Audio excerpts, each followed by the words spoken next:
우리 누가복음 말씀 보겠습니다. 누가복음 1장 13절에서 16절까지만 교독합니다. 누가복음 1장 우리 13절에서 16절 제가 먼저 봉독합니다. 누가복음 금방 찾죠. 13절 16절 1장. 천사가 그에게 이르되 사가라여 무서워하지 말라. 너의 간구함이 들린지라. 내 아내 엘리사벳이 내게 아들을 낳아 주리니 그 이름을 요한이라 하라.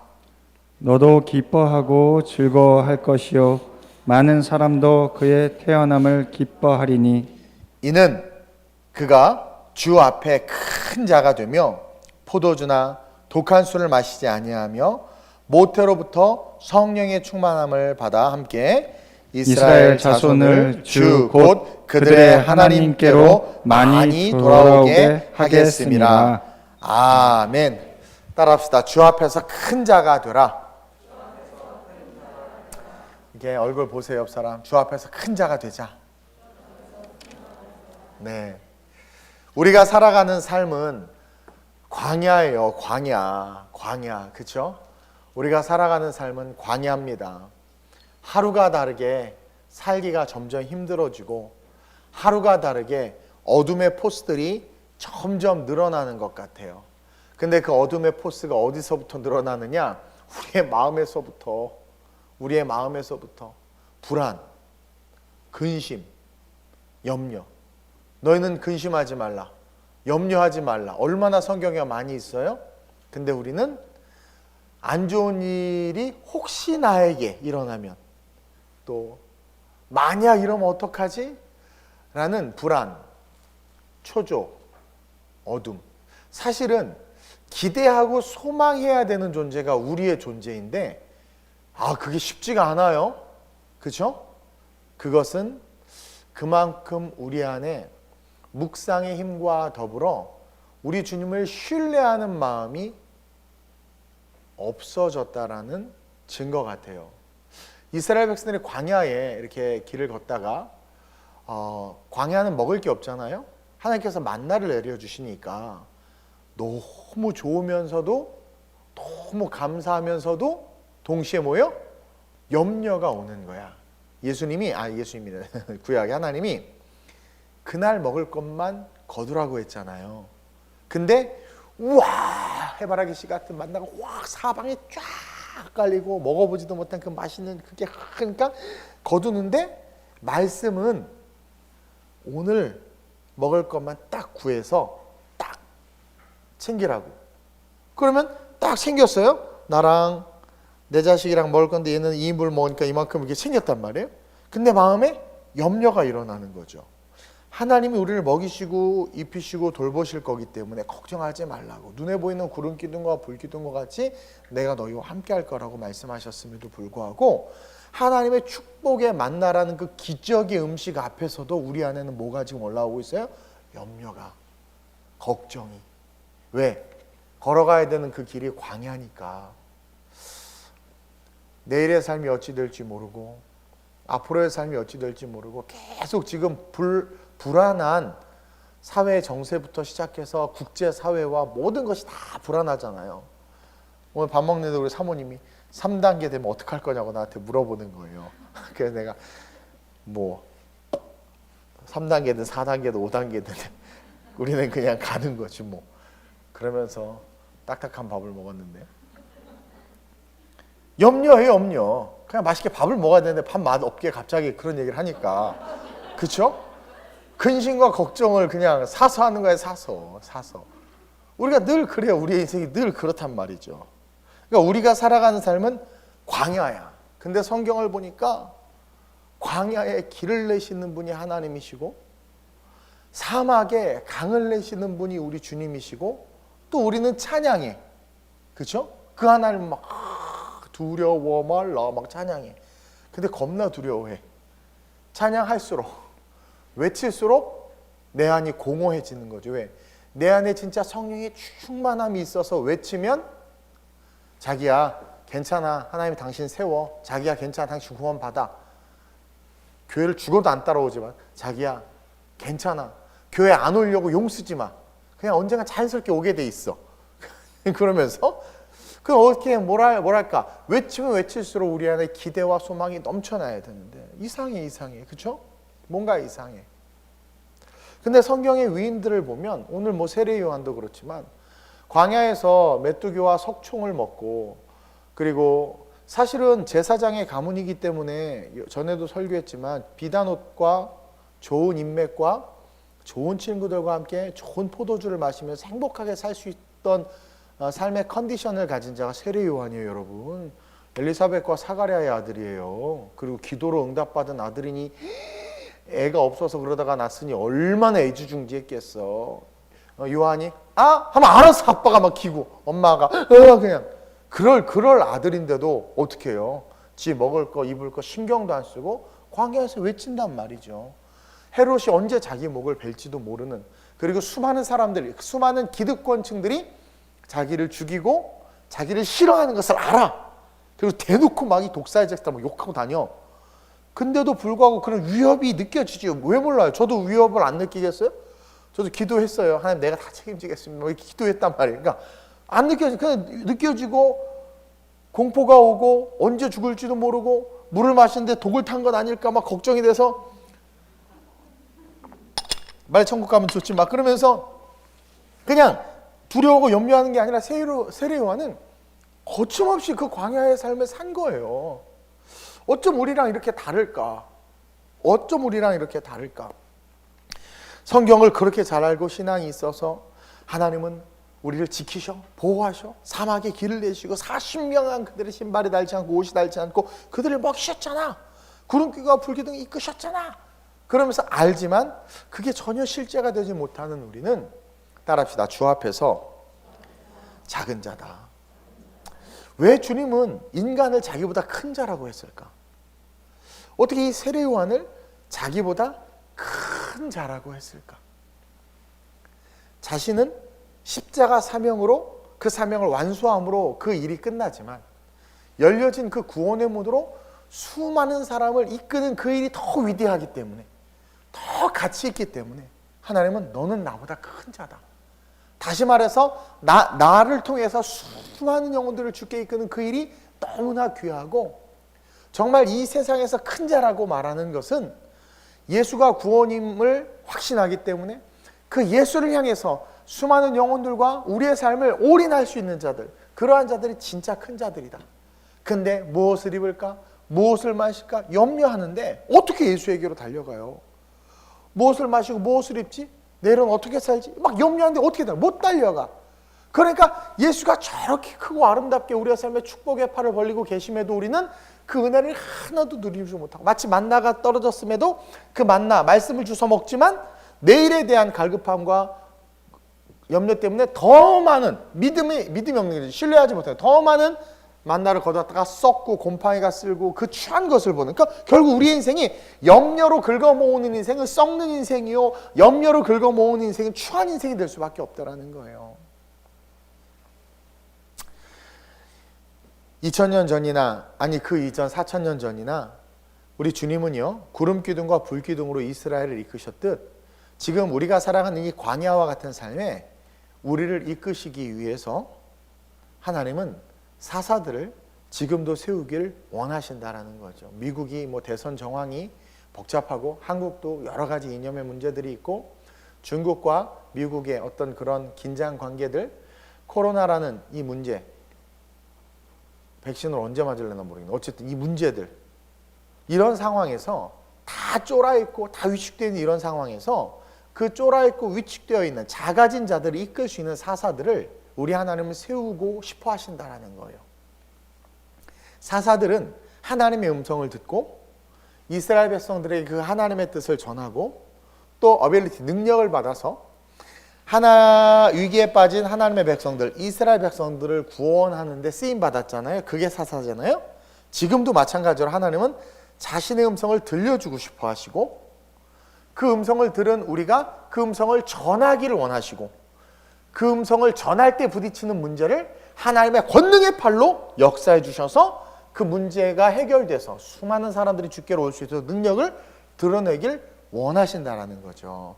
그래서 저는 여러분들과 함께 지금 이 위기에 빠진 나라와 교회, 영혼을 구원하기 위해서 쓰임받길 원하는 사사들을 찾고 계신다는 것을 기억하고, 권사는 권사대로 권사사사, 권사사, 집사사, 그렇죠? 그러면서 뭐 하여튼 사사들, 그런 사사들이 세워져서, 목사사, 사사들이 세워져서 함께 주님의 나라와 영광을 해서 걸어갔으면 좋겠어요. 그 사사들의 핵심 사역이 뭐냐면 바로 예수 그리스도를 증거하는 거예요. 증거하는 거예요. 우리가 질병에 쫄고, 물질에 쫄고, 권력에 쫄고, 세상에 쫄면 그들이 어떻게 그런 교회와 우리들을 보고 하나님을 볼 수 있을까요? 로마의 수많은 장군들이 예수 믿는 도당들을 잡아 죽이고 정복하면서 걸어가는데, 초대교회가 부흥하면서 그 믿는 자들이 핍박하는데, 도대체 여러 번 뭐 간증 많이 들었을 거야. 죽여도 자기가 예수 믿는 자라고 계속 나오는 거야.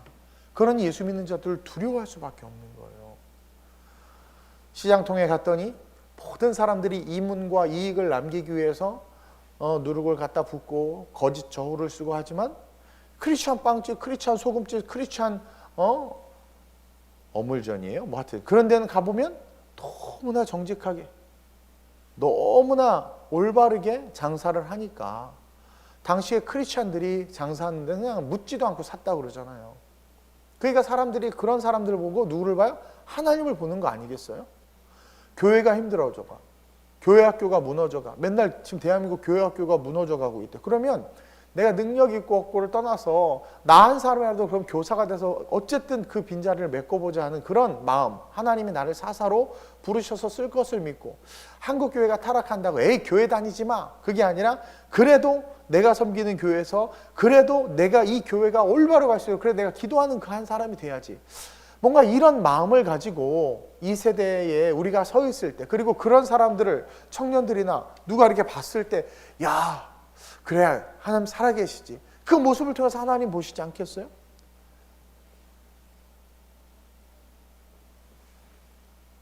요즘에는 뭐 지금은 힘들어졌다고는 하지만 저 신학교 다닐 때도 그랬는데 요즘 더 하겠죠. 사례비 많이 주고 큰 교회로만 가려고 해.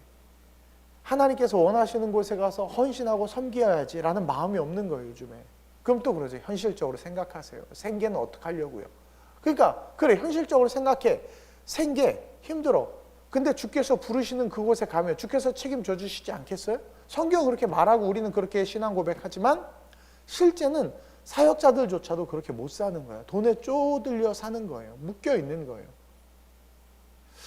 그런 걸 보면 이 시대의 사사들이 일어나서 하나님의 이 세상을 향한 마음을 외치기를 원하는데 그러지 못하는 모습들을 보면서 우리 하나님 너무나 가슴 아파하실 것 같다라는 생각이 들어요. 그러면서 저와 함께 우리 권사사, 집사사, 안수사사, 뭐 목사사사 다 사사들이 돼가지고, 청년사사, 예기사사들이 돼가지고 마지막 이 세대 예수 그리스도를 증거하는 그런 우리가 됐으면 좋겠어요. 그러면은요, 학벌이 별로고 저처럼 못생기고 뭐 가진 것 없고 능력 없어도 어느 순간 주 앞에서 큰 자가 돼요. 이건 뭐냐면 주께서 우쭈쭈 해주는 인생이에요. 주께서 세워주신 인생이 되는 거야. 그래서 하나님의 권위를 딱 가지잖아요. 그러면 남루하고 초라해도 아무도 손을 못 대. 제가 별로 사실 옛날에 능력도 없고 뭐 늘 말하지만 생긴 거 하나 빼고는 가진 게 하나도 없어요. 그럼 그게 생긴 거냐 자꾸 그러는데, 그러니까 얼마나 없으면 그거를 말하겠어. 다 없는데 그거가 그나마 제일 좋은 거니까 그걸 말하는 거예요. 근데도 사람들이 어려워하고 나름 존중해주고, 또 제가 어린 나이에 그래도 불구하고 대학에서 강의도 하고 이렇게 함께 세워주셨던 것을 가만히 보면 주님 앞에서 작은 자였지만 주님 앞에 사사로 서고자 하는, 제가 옛날에 얘기했죠. 청년 때 달걀을 깨서 머리에 넣으면 프라이가 됐죠. 좀 뜨거웠다고. 그것처럼 그 마음을 가지고 걸어갔더니 뒤에서 주 앞에서 큰 자, 그러니까 주 앞에서 큰 자, 하나님이 확 밀어주셔서 세워주시는 자가 된다는 거죠. 그런 자들이 일어나기 시작할 때 세상이 교회와 믿는 자들을 밀가부로 타여도 어떻게 돼요? 그들이 오히려 그 우리를 통해서 예수를 보고 변화되는 놀라운 역사가 있을 거라고 저는 믿습니다. 요즘에는 스님도 교회를 무시하시고요, 신부님도 무시하시고요, 지나가는 강아지들도 무시하고, 그러면서 교회의 권위가 땅바닥에 처박혔지만 다시 한번 우리가 예수 앞에서 큰 자들이 돼서 외치기 시작한다면 반드시 작은 우리를 통해서 하나님께서 큰 일을 하실 거라고 저는 믿고 우리 교회가 그 일을 좀 하고 싶어요. 내년에 대한 계획을 하고 기도를 하는데 답이 안 보여. 우울한 거죠. 그래도 오늘 이 말씀과 함께 우리가 주 앞에서 큰 자가 될 수 있음을 믿고 사사적 영성을 가지고 일어나자. 어떻게 하나님께 쓰실지도 몰라요. 그냥 어느 날 이렇게 뭐 하고 또 하나님께서 불러서 쓰셨잖아. 그냥 남편 밥 차려주다가 불러서 쓰실 수도 있고, 그렇죠? 애들 밥 먹여 학교 보내다가 불러서 쓰실 수 있으니까 그러니까 모든 건 하나님 앞에 맡겨버리자고. 21년 그래서 2021년 맡기고 언제든 부르시면 사사처럼 순종해서 쓰임 받겠습니다. 그러면서 마지막 이 시대에 하나님이 부르시면 내가 가겠습니다 라는 그런 마음으로 한 해를 마감하면서 우리의 마음을 새롭게 준비했으면 좋겠어요. 오늘 본문에 나오는 이 세례 요한을 향해서 참 재밌는 이야기를 해요. 성경은 그가 인간이 낳은 자 중에서 가장 큰 자라고 말해. 우리가 말하는 큰 자는 뭐 원영일 집사님 같은 분이 큰 자잖아. 키가 크니까. 저는 작은 자란 말이야. 난 중간자. 뭐 이렇게 예를 들어서. 그러니까 키가 크다고 세례 요한을 인간이 낳은 자 중에 큰 자라고 했나요? 아니죠. 성경에서 여자가 낳은 자 중에 가장 큰 자라고 말한 것은 그의 핵심 사역에 주목해야 돼요. 그가 왜 큰 자였냐면 세례 요한이 한 핵심 사역 때문에. 그런데 그는 물 세례를 주는 사역을 했어. 세례 요한 하면 여러분들이 말 앞에 세례라고 붙은 것처럼 뭐 광야에서 외치라 회개하라 천국이 가까이 왔다라고 외친 것도 중요하지만 그에게 있어서 가장 중요한 건 물 세례 사역을 한 거야. 물 세례 사역을 했다는 건 뭐냐면 너가 죄인이다라는 걸 가르쳐 준 거야. 그 죄가 씻겨야 된다라는 것을 가르쳐 준 거예요. 우리가 죄인임을 인정하고 인식할 때 뭐예요? 은혜가 있을 수 있는 거거든요. 그래서 세례 요한은 예수님이 오시기 전에 물로 세례를 줘가지고 사람들의 마음을 준비시켜 놨어. 준비시켜 놓은 거야. 그래서 예수님이 딱 왔을 때 예수님의 복음을 받아서 성령 세례를 받을 수 있도록, 예수님의 복음을 받아서 주님의 제자가 될 수 있도록 깨끗게 하는 일들을 했단 말이에요. 지금 세상이 예수를 떠나고 있죠. 세상이 지금 계속 예수를 떠나고 있고 교인들도 교회를 떠나고 있잖아요. 죄가 죄인 줄 모르고 살아가고 있어요. 지금 이 죄가, 그러니까 세례 요한은 이것이 죄다라는 것을 가르쳐 준 거예요. 심지어 사두개인과 바리새인들 향해서, 왕을 향해서도 너 왜 동생 아내를 네가 취해서 아내로 삼느냐 하면서 그건 죄다. 죄를 죄라고 가르쳐 줬단 말이에요. 그게 준비시키는 거거든. 근데 지금은 죄가 아니야. 다수결에 의해서 옳소하면 그게 옳은 게 돼버린 이런 이상한 세상이 되어버렸고, 그리고 내가 속한 공동체나 어떤 이익단체에서 유익이 되면 그 유익이 되는 것으로 어떻게 돼요? 그게 선이 되고 정의가 되는 시대가 되어버렸단 말이에요. 근데 그것을 죄라고 지적하면 어떻게 돼요? 미쳤다고 그러고 오히려 우리가 죄인이라 너 정신 차리라는 이상한 그런 이야기를 듣는 세상이 지금의 세상이라는 거죠. 물로 세례를 준 것은 죄를 죄라 가르쳐 준 것이고 회개를 통해서 주님을 영접하도록 준비시킨 것인데, 그러한 자를 가장 큰 자라고 한 것처럼 지금 이 시대에 우리가 가장 큰 자가 되기 위해서 다시 한번 교회의 권위가 세워지고 저 여러분들의 신앙의 권위가 세워지기 위해선 세상을 향해서 말씀에 근거하여 무엇이 죄인지를 깨닫게 해주고 교회를 떠나고 신앙을 떠나는 자들로 하여금 그것이 죄이고 돌이켜야 된다는 것을 외쳐줌으로 말미암아 다시 오실 주님 앞에서 그들이 설 수 있도록 그 일을 준비시키는 것, 그러한 자들이 되는 것, 그것이 큰 자다.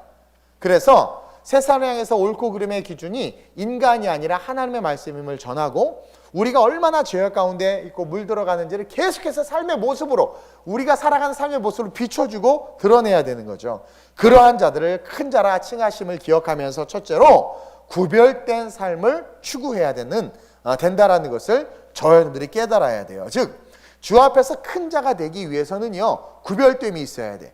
성경에 보니까 세례 요한을 얘기하다가 갑자기 사사가 묵상될 수 있는 구절을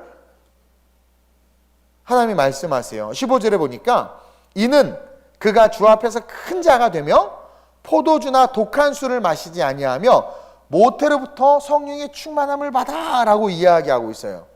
그가 잉태할 텐데 잉태하여 아들을, 이거는 성령으로 잉태된 게 아니라 하나님께서 사가랴와 엘리사벳을 통해서 아이를 준 건데 그 아이가 태어나면 하나님 앞에서 큰 자가 될 거야. 근데 그 아이는 독한 술을 마시지 않고 포도주를 마시지 않는 자다.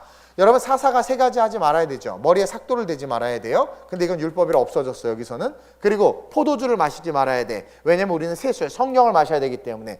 그리고 포도주는 우리의 인격을 지배해요. 술은 우리의 인격을 지배해서 우리의 생각과 정서를 지배해서 우리를 망하게 하기 때문에 이건 없어야 되는 거야. 그리고 부정한 것을 만지지 말아야 돼요. 근데 우리가 죄사함의 물세례를 받을 거기 때문에 이제는 그것도 해결됐어.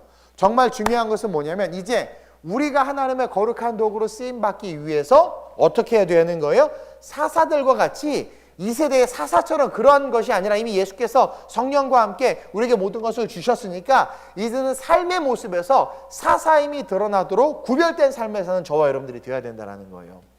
미안해요. 죄송해요. 이거에 대해서 여러분들이 다양한 생각을 가질 수 있는데 사사라면 하나님의 사명과 부르심을 받은 자들이라면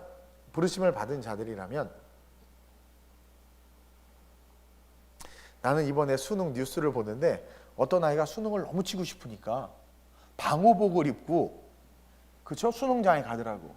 그러니까 난 3단계가 되면 방호복을 나눠주려고 전성도를. 이 시대의 사사라면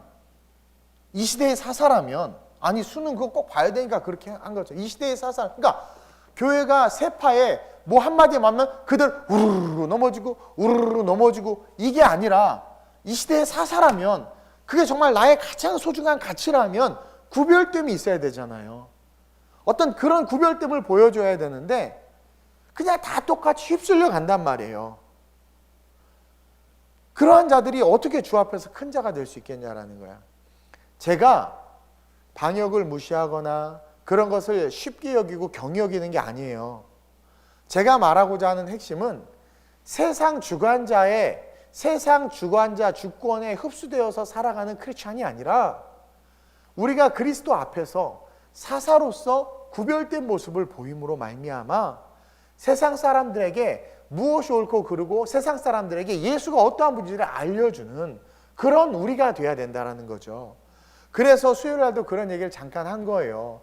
전 세계가 평등과 인권을 이야기하면서 홀리데이라는 말을 썼단 말이에요. 그건 미국뿐만이 아니라 믿지 않는 대부분의 나라에서 그렇게 했어. 기독교가 전파되지 않는 나라에. 그러나 중요한 건 홀리데이가 아니라 그냥 맹목적인 거룩한 날이 아니라 그럼 부처 태어나신 날도 그럼 홀리데이라고 해야 되지. 근데 부처 석가탄신이라고 하고 오히려 이상하게 미국에서는 더 그런 걸 더 존중해. 석가 벌스데이라고 더 그래. 오히려 더 인정해줘. 그들을 인정해줘야 된다. 힌두교를 인정해줘야 된다. 크리스티나 생일이다 막 이래. 정말 그래. 근데 왜 기독교만 너네들은 그 말을 쓰면 안 된다. 왠 줄 아세요? 우리가 기득권이라는 거야. 다수라는 거죠. 그게 아니지. 이해돼? 그래서 아무리 그래도 막 그런 이야기를 하더라도 우리는 크라이스트마스, 해피 크라이스트마스, 기쁘게 주님께 예배드리러 가자라는 이 외침을 외쳐야 되는 것처럼 뭔가 사람들이 봤을 때 야 진짜 신이 있나 봐. 정말 저게 신앙이지. 왜 우리가 스님들이나 이런 돛 닦는 사람들을 존경하는 줄 아세요? 그들은 보여지는 게 있거든. 나름 그래도 보여지. 근데 우리는 보여지는 게 없는 거예요. 세례 요한을 왜 두려워했냐면 헤롯이 당대 권력자들이 일단 옳은 소리만 했어. 근데 옳은 소리 하는 놈이 비단 옷 입고 그쵸? 막 수많은 여인들과 그리고 친구들과 유유자적하고 놀다가 주일만 내가 딱 가서 너네들은 나쁘다 막 올바른 소리를 막 해야 돼. 근데 그 살아가는 삶이 본이 되지 못하고 자기들도 똑같이 누리면서 말만 옳은 말하면 어떻게 돼요? 그냥 죽일 거야. 그렇죠? 기분 나빠서. 근데 세례요한은 그 살아가는 삶이 누릴 수 있음에도 그것들을 내려놓고 사사처럼 삭도를 대지 아니하고 독주를 마시지 아니하고 부정한 것에 손을 대지 않는 것처럼 온전하게 주신 말씀에 맞게 외치면서 살아가니까 사람들이 삶과 외침을 같이 보고 하나님이 계심을 아는 거죠. 그래서 오늘날 복음주의 교회와 복음주의 크리스찬들은요 절대로 타협하지 않는 구별됨이 있어야 돼. 타협하지 않는 구별됨이 있어야 돼. 이 타협이 바로 마지막 이 시대에 우리를 무너뜨리는 게 세속주의예요. 이 세속주의가 제일 무서운 거야. 그래서 그것으로 우리를 무너뜨리는 건 다 그렇게 한다라는 거죠. 예수님은 다 그렇게 할 때 그렇게 하지 않았잖아. 그 구별됨이 있어야 돼. 그래서 갑자기 세례 요한을 얘기하다가 그가 구별된 자가 될 것이라는 것을 그렇게 표현하는 거야. 독한 술을 마시지 않고 모태로부터 성령의 충만함을 받을 것이다. 그것처럼 저와 여러분들의 삶 속에서 어떤 영역에서든 서 있는 자리에, 제가 그래서 직장에서 그렇게 물어보면 너 이번 주일날 교회 갔다 왔어 안 갔다 왔어? 그러면 갔다 왔습니다. 당당하게 얘기를 해. 그럼 이 나쁜 놈 너 직장에서 자르고. 그게 아니라 교회 방호복 입고 갔다 왔습니다. 그래 내가 방호복 줄게. 정말 나는 전철 타고 직장 출근하는 게 더 위험하다고 생각을 해. 물어보면 교회 다녀왔습니다. 그러나 철저하게 개인 방역하고 그리고 안전수칙 잘 지키면서 예배 드리고 왔습니다. 걱정하지 마세요. 걱정하지 마세요. 교회가 얼마나 많고 얼마나 많은 성도들이 있는데 언론에 보도된 건 일부고, 그리고 감염된 사람도 외부에서 감염됐는데 교회에 참석했다는 이유 하나만으로 그 교회 타겟 잡아서 다 조사하니까 여기저기서 감염된 사람 같이 다 얽히고 설키워서 다 나오는 거 아니겠느냐.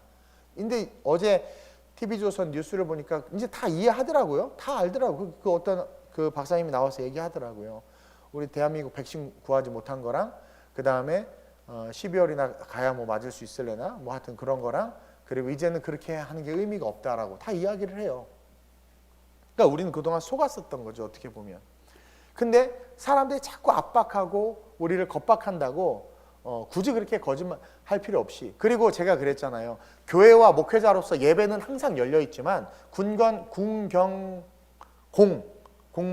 군인, 뭐 경찰은요, 그 맡겨진 직임과 직분과 뭐 여러 가지 사회적인 관계 때문에 제가 그래서 편하게 실시간 예배해도 된다고.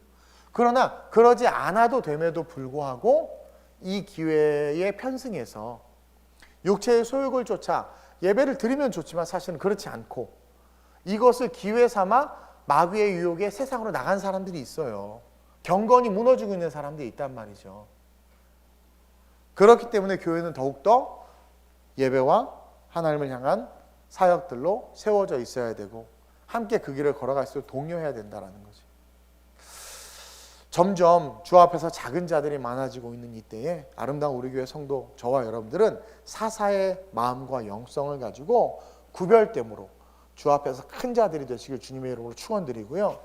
그리고 3단계 이렇게 오르면 이제 뭐 또 이렇게 정부에서 나오면 우리는 하얀색 방역복이 있어요. 정구락 집사님이요, 병원에 많아요. 이렇게 고글하고 다 있어. 그래서 내가 300벌 준비해 놓을 테니까 우리는 3단계가 와도 그거 쓰고 다 예배 드립시다. 진짜 예배 드립시다. 왜냐면 우리는 하나님을 높이는 게 중요하니까. 그거 하면 완전 방어 아니야? 완전 멋이 방역팀이 단체로 들어왔다 나간 줄 알겠어 아주. 그러면서 둘째로 주 앞에서 큰 자가 되기 위해선 문제 앞에서 기도하는 자들이 돼야 돼요. 여러분, 문제 앞에서 기도하면 큰 자가 되지만 문제 앞에서 생각하면 작은 자가 돼. 근데 오늘날 많은 사람들이 문제 앞에서 기도하러 와서 생각해. 기도하면서 생각. 그래서 작은 자가 되는 거야. 그래서 정말 큰 자가 되기 위해선 문제 앞에서 기도하는 자가 되어야 돼. 자, 오늘의 이 스토리의 시작이 7절에 있죠. 엘리사벳이 잉태를 못하는 거. 이게 인생의 문제죠. 광야야. 엘리사벳과 사가랴의 인생의 광야는 아이가 없는 거예요. 자식이 없고 또 한 가지 두 사람이 나이가 많아. 이제 생리적으로 아이를 낳을 수 없어. 그러니까 이거는 뭐예요? 완전한 문제야. 인간의 힘으로 해결할 수 없는 문제야. 근데 그 문제 앞에서 그들이 어떻게 했어요? 계속해서 기도했던 거야. 뭘 기도했냐면 이제 늙어서 이제 아이를 가질 수도 없고 이제 도대체 방법이 없어. 그럼 포기할 만하잖아요. 여러분, 80 넘으신 노 부부가 애를 갖게 해달라고 기도하는 거 봤어요? 기도 안 해. 낳고 싶지도 않지만 낳을 수도 없고 그럼 과학적으로 불가능하니까 안 된단 말이에요. 근데도 불구하고 13절에 천사가 뭐라고 말하냐면 이제 제단의 제사장으로서 예배드리러 갔더니 사가랴가 무서워하지 말라. 너의 간구함이 들린다. 뭘 간구했겠어요? 사가랴가 뭘 간구했겠어? 계속 문제를 해결해달라고 간구하지 않았겠어요? 그의 문제를 성경이 기록했죠. 7절 나이 많음과 아이 없음. 그것을 계속 간구한 거야. 불가능했는데도 간구한 거야. 그러자 어떻게 돼요? 커 보이던 문제는 작아지고, 그렇죠? 불가능한 건 너무나 가능하게 열려버리는 거죠. 너의 간구함을 들은지라 내 아내 엘리사벳이 내게 아들을 낳아주리니 그 이름을 요한이라 하라. 우리 예수님은 이름도 잘 지어주셔. 요한이라 하라. 그러면서 문제 앞에서 기도를 통해서 어떻게 돼요? 큰 자가 되고 있는 모습을 우리는 볼 수 있다는 거예요. 2021년은 우리 생각하는 신앙이 아니라 기도하는 신앙을 습관화했으면 좋겠어요. 기도하러 와도 누가 그래? 목사님 기도하러 이렇게 눈만 감으면 쭉 하면 벌써 머릿속에 온갖 잡생각이 한가득하대.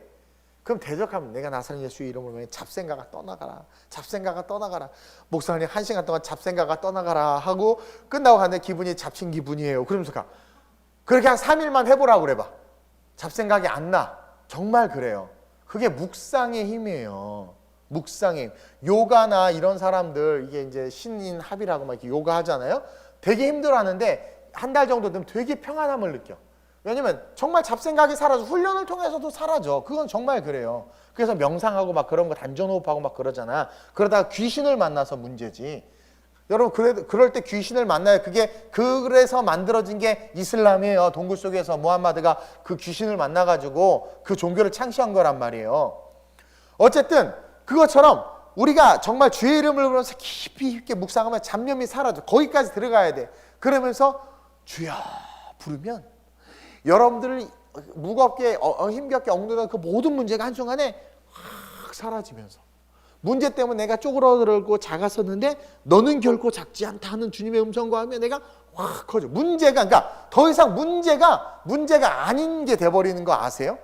제가 사업을 이렇게 망하고 나서 완전히 빚더미에 올라앉았을 때 답이 없는 거지. 이거 어떡하지 막 미치겠는 거예요. 막 근데 철에 가서 막 기도 한 2시간 3시간 막 기도하다 보면 배고파. 이게 뭔 줄 아세요? 살만해진 거예요. 염려가 떠나간 거야. 근데 진짜 고통스러운 배 안 고파요. 막 깊이 쭉 하다 보니까 염려가 맛있는 거 먹자. 먹고 힘내서 그 문제는 존재해. 내일도 돈을 갚아야 돼. 근데 문제는 존재하는데 이겨. 그래서 제가 우리 교회를 목회하면서 재정 문제에 별로 고민도 안 하고 어떻게 다 돼. 정말 신기해. 그래서 깊이 있게 들여다보면 해결이 막힐까 봐 못 들여다보겠어 또. 네. 그래서 이게 물 흘러가는 느낌 알죠? 그렇게 그냥 자연스럽게 흘러가. 그것처럼 깊이 있게 기도해서 문제 앞에서 문제보다 크신 주님을 경험함으로 말미암아 변화돼서 문제를 대하는 우리를 볼 때 세상 사람들이 어떻게 생각하겠어요? 저기에 답이 있다 하고 달려들지 않겠냐라는 거야. 그래서 주 앞에서 큰 자가 되기 위해서는 문제 앞에서 기도하는 자들이 되자. 생각하는 자가 아니라. 사가랴와 엘리사벳은 그 아이를 낳을 수 없는, 이제는 늙어서 생리적으로 아이를 낳을 수도 없을 뿐만 아니라 이제는 삶에 낙이 없고 소망이 없음에도 불구하고 계속 그 문제를 가지고 기도했어. 포기하자. 내가 봤을 때 아마 20살부터 지금 이 늙은 나이까지 계속 기도했을걸? 따라합시다. 기도는 응답될 때까지 하는 거다. 포기하지 마세요. 포기하지 마세요. 그러면서 큰 자가 됐으면 좋겠고, 마지막으로 주 앞에서 큰 자가 되기 위해선 하나님 나라에 대한 사명감을 가져야 돼. 그거 아세요? 내가 말씀도 있고 신앙도 가지고 있고 기도도 하지만 하나님 나라에 대한 사명이 없으면 어느 순간 내 기도는 울리는 꽹과리처럼 공허해지고 신앙생활하는 것이 지루해지고 재미없어지고 결국은 종교로 전락해버려요. 여러분, 주 앞에서 큰 자는 이 세례 요한이 세상에서 큰 자였어요. 제사장 가문의 출신이지만, 근데 세상 것을 버리고 광야에서 하나님의 말씀에 충성해서 선교적 사명을 감당하니까 주 앞에서 큰 자가 되고 죽음까지도 두려워하지 않고 수많은 제자들을 이끄는 그레이트한 하나님의 사람이 됐던 것처럼, 근데 당시 세례 요한의 친구들은 인생이 재미없어. 맨날 포도 먹고 포도주 마시고 비단 옷 입고 그냥 맨날 이렇게 놀러 다니고 그게 지겨운 거야. 지겨워. 삶에 낙이 없어. 근데 이 세례 요한은 사명으로 해서 살아가니까 하루하루 살아가는 게 의미가 있을 뿐만 아니라 익사이팅하고 인터레스팅한 거죠. 그러니까 너무나 행복한 거예요. 어떻게 보면 그 고난 속에 있어도 메뚜기와 석충을 먹으면서 사는 게 여러분들 행복할 것 같아요? 근데 행복해요. 제가 예전에 한번 한참 프로그램에 빠졌을 때는요, 밥 안 먹어도 행복했고요. 그러니까 내가 뭔가 나에게 주어진 사명에 막 성취감을 느끼고 그 사명에 올인하잖아요. 그러면은요, 딴 거 보이지도 않아. 배도 안 고프고 그냥 기뻐. 그걸로 기뻐. 세례 요한이 그랬던 거야. 그 사명에 올인하니까 다른 거 부족하다, 모자르다, 남과 비교해서 어떻다 이게 아니라 그냥 하루하루가 신나는 거야. 그리고 빨리 교회 가야지 이런 마음이 드는 거예요. 여러분들하고 다르죠. 그러니까 주 앞에서 큰 자가 되기 위해서는 하나님 나라에 대한 사명감을 가져야 한다. 세례 요한이 그 사명감이 있었다. 16절 볼게요. 16절에 보니까 이스라엘 자손을 주 곧 그들의 하나님께로 많이 돌아오게 하겠습니다. 이것은 아직 그렇게 하지는 않았지만 하나님은 미리 알파의 오메가 시스템에 보셨죠. 그리고 사실은 세례 요한이 태어나서 그에게 하나님께서 사명을 줬지만 선택은 세례 요한이 하는 거야. 근데 세례 요한이 어떻게 한 거예요? 사실은 이 말씀 속에 숨겨진 의미 중에 한 가지가 뭐냐면 그가 자기에게 맡겨진 사명을 억셉트한 거야. 저와 여러분들 그런 사람이 돼야 돼요. 2021년 어떤 직분을 맡든 혹은 하나님께서 여러분들을 아름다운 우리 교회 어떤 모양으로든 보내주셨다면 그러면 그것을 억셉트해서 한번 걸어가 보는 거죠. 사명이 있을 때 행복해요. 사명이 있을 때 더 주님을 자주 만나고 사명이 있을 때 살아가는 삶의 본질이 무엇인지를 분명히 알아. 그럴 때 더하여 주는 축복도 있는 거예요. 자꾸 더하여 주는 축복을 해서 살아가려고 하니까 사명감은 소실되고 더하여 주고 싶은 마음만 크니까 저 집 이 집 저 집 아유 저도 신방 갈 때마다 부러워 죽겠어요. 와 여기 좋다 여기 좋다 좋다 막 하고 다른 데 마음 자꾸 뺏겨. 더하여지는 것에 마음이 간단 말이에요.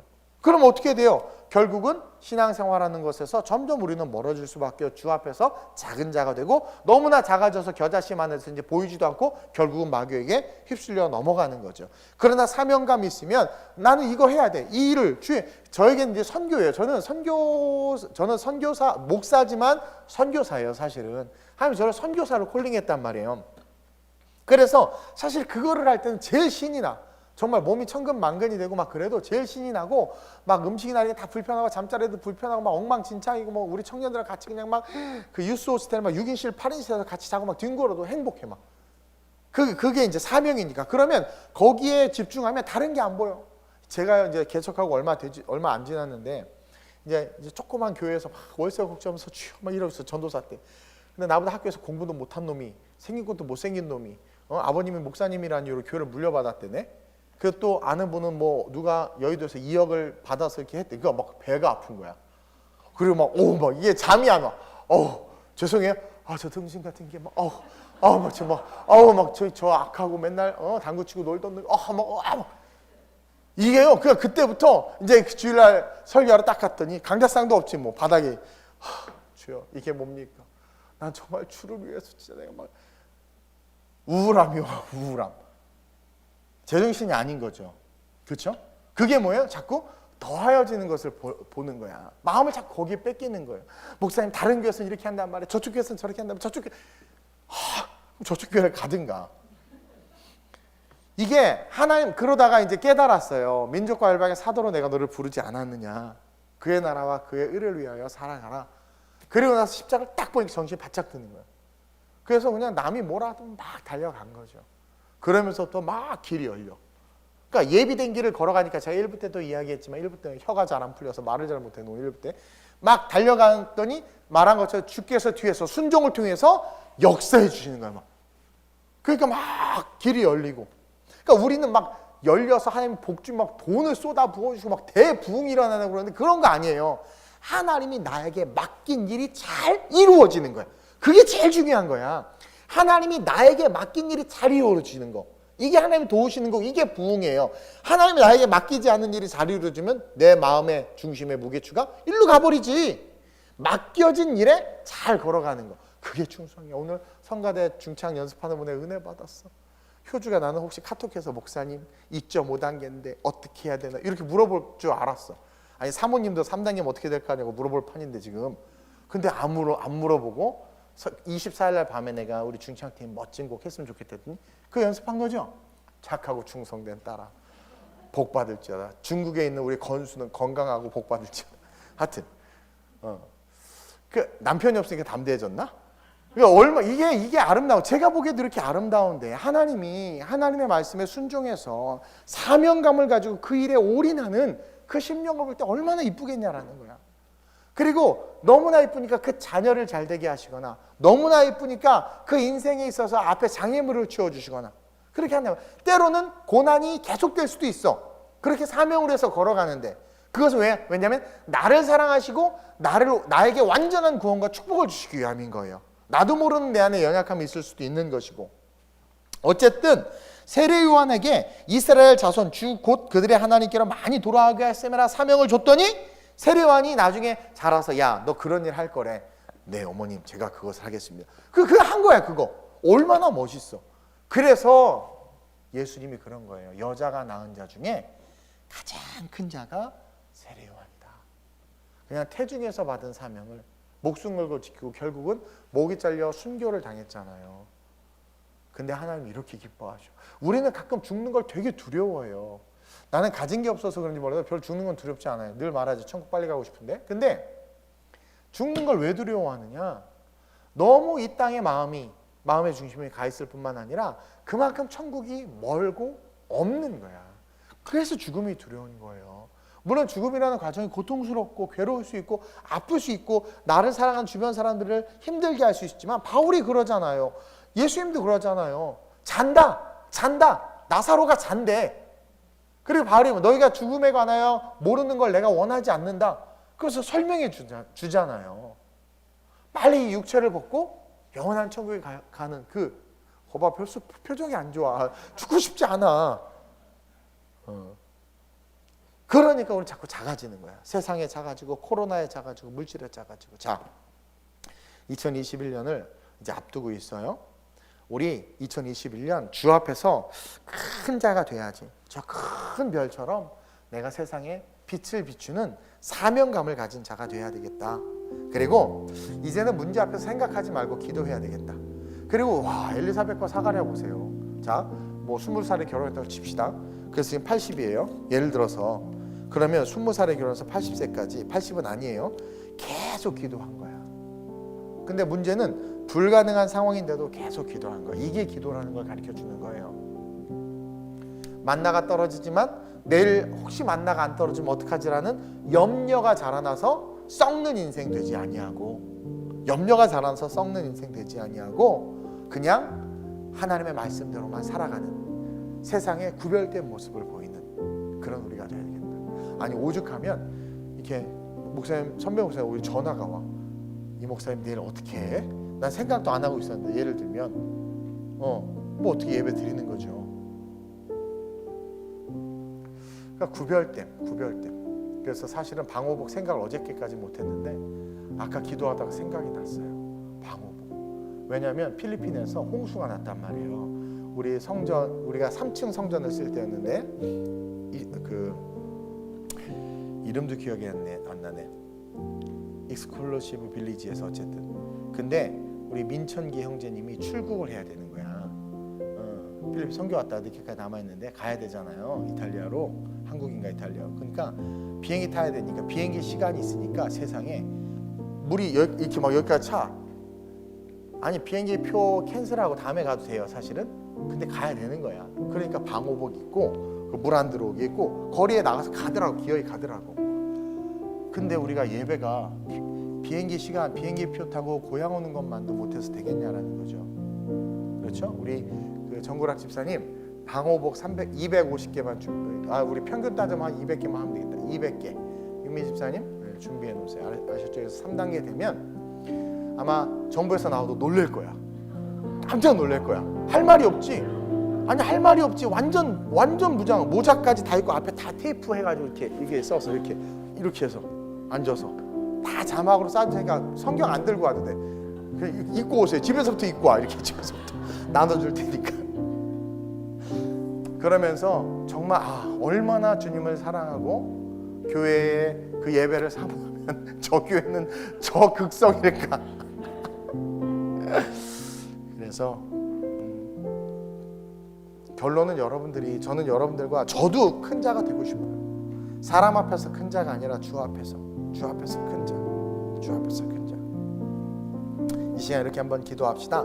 주님, 주 앞에서 큰 자가 되기 위해선 사사들처럼 구별됨이 있어야 하고, 주 앞에서 큰 자가 되기 위해선 문제 앞에서 사가랴와 엘리사벳처럼 기도하는 자들이 되어야 하며, 주 앞에서 큰 자가 되기 위해선 먹고 사는 문제가 아니라 하나님 나라에 대한 사명감이 있어야 됨을 배웠습니다.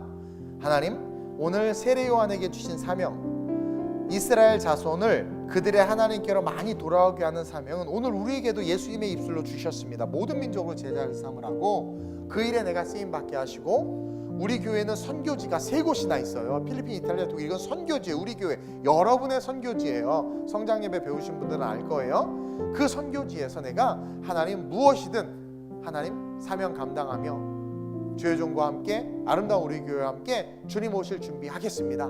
그렇게 결단하고 기도하는 우리가 됐으면 좋겠습니다.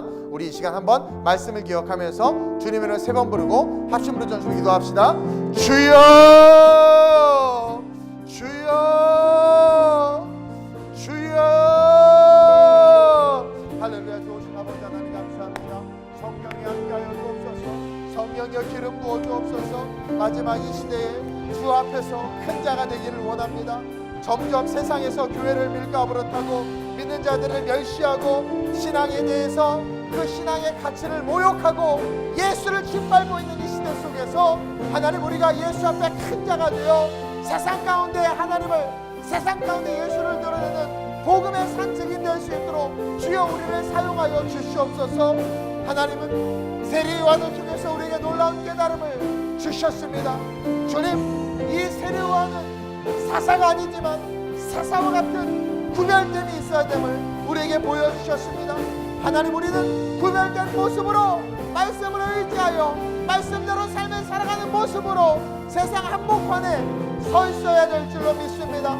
염려가 자라나고 근심이 자라나서 예배드리면서도 만나를 긁어모으는, 내일 먹을 것까지도 긁어모으는, 말씀을 신뢰하지 못해서 말씀을 왜곡하고 말씀을 비틀어버리는 삶을 사는 것이 아니라 어떠한 상황과 환경이든 변찮은 말씀, 그 말씀대로 말씀 붙잡고 말씀으로만 살아가는 말씀의 성도들이 될 수 있도록 주여 이끌어 주시옵소서. 그래서 예수 앞에서 큰 자들이 되게 하시고, 그래서 예수 앞에서 칭찬받는 자들이 될 수 있도록 주님 이끄시고 인도하여 주시옵소서. 또한 그동안 한국교회가, 그동안 우리가 기도가 약했음을 고백합니다. 우리는 기도하면서도 염려했습니다. 코로나를 놓고 기도하면서도 염려했고, 대한민국을 놓고 기도하면서도 염려했습니다. 염려로 기도하는 기도는 기도가 아닙니다. 염려다 맡기라 말씀하시는 주님, 너희가 염려한들 너희 기가 한자나 더 잘하겠느냐 말씀하시는 주님, 오늘 엘리사벳과 사가랴가 잉태할 수 없음에도, 나이가 많아 늙었음에도 그 소망을 잃어버리지 아니하고 끝까지 기도했고 그 기도를 천사가 들었다고 말한 것처럼 우리는 포기하지 않고 남편을 위해서, 아내를 위해서, 자녀를 위해서, 교회를 위해서, 죄종을 위하여, 성도를 위하여 기도해야 합니다. 기도하고 기도해야 합니다. 염려가 아니라 희망과 소망으로, 의심이 아니라 확신으로 엘리사벳과 사가랴와 같이 기도해야 될 줄로 믿습니다. 주여, 응답될 때까지 기도하는 그 기도로 세상 가운데 큰 자로 일어설 수 있도록 주여 우리 성도들을 붙잡아 주옵소서.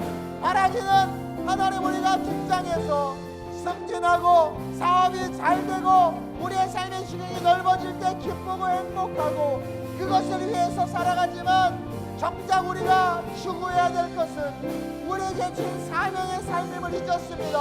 아름다운 우리 교회와 우리 성도들 종과 함께 우리 교회에 주신 사명, 그 사명을 위하여 살아가는 자들 되게 하여 주옵소서.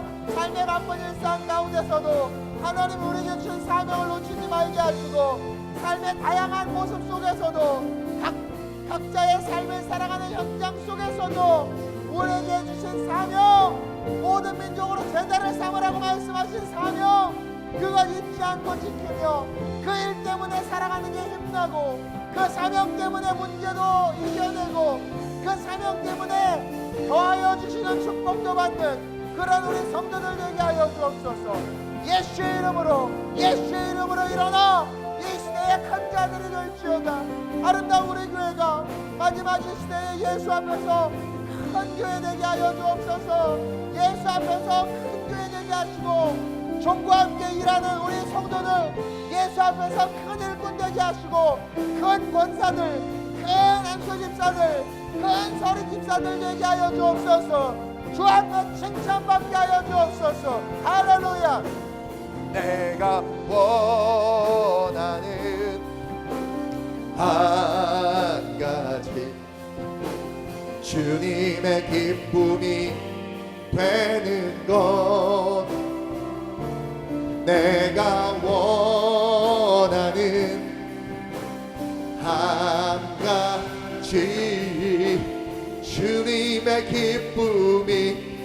감고 가슴에 손을 얹고 내가 원하는